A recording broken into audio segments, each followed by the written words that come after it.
Good afternoon to everyone.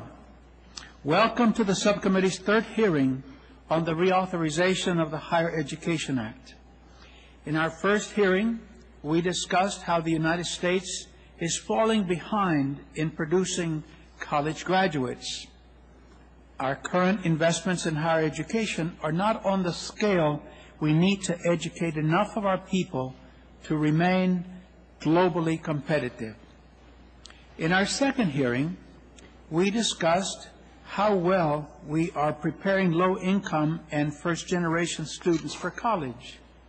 Although we learned that we have some very effective programs, such as TRIO and Gear Up, they only reach a small fraction of the population that qualifies for the programs. Again, we are falling short. Today, we will focus on the core mission of the Higher Education Act, removing financial barriers to college. Again, the evidence shows that our national investment is insufficient and costs us tens of thousands of potential college graduates every year. In this weekend's New York Times, there was an article on the ABCs of calculating financial aid. An entire industry has arisen around helping those who have the means to do so negotiate their financial aid packages.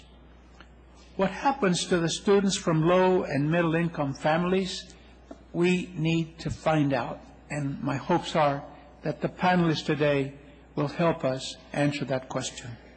What happens to minority students who are still underrepresented on our college campuses is another question.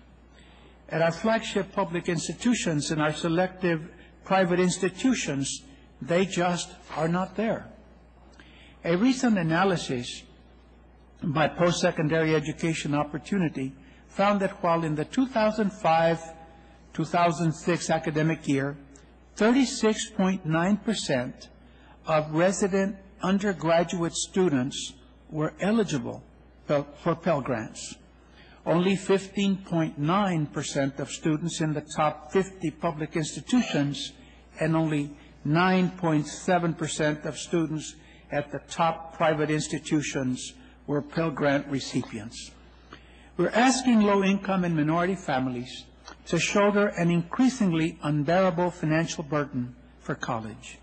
The Advisory Committee on Student Financial Assistance reported that between 2000 and the year 2004, the net price at a four-year college public colleges rose from 75% to 87% of family income for the lowest income families. Students from low-income families bear a work loan burden of over $10,000 to attend a public university. Post-Secondary Opportunity analyzed college affordability by race and income and found the following. The net price to the family as a share of family income is the greatest for blacks, Asians, and Hispanics, and the least for white and other race students and their families. Additionally, a report by Excelencia in Education found that Latinos received the smallest financial aid packages compared to all other groups.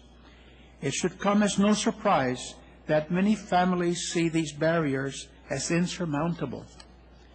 The Advisory Committee estimates that over the next decade, we will lose between 1.4 and 2.4 million college-qualified students who will fail to enroll because of financial barriers.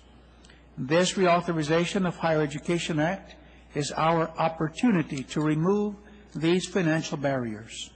We started with H.R. 5 to reduce the student loan interest rate. We provided the first increase in 4 years to the maximum Pell Grant, but we must do more. In closing, I want to say that I would like to thank the witnesses for providing testimony today and for helping us identify ways we can remove the financial barriers to college.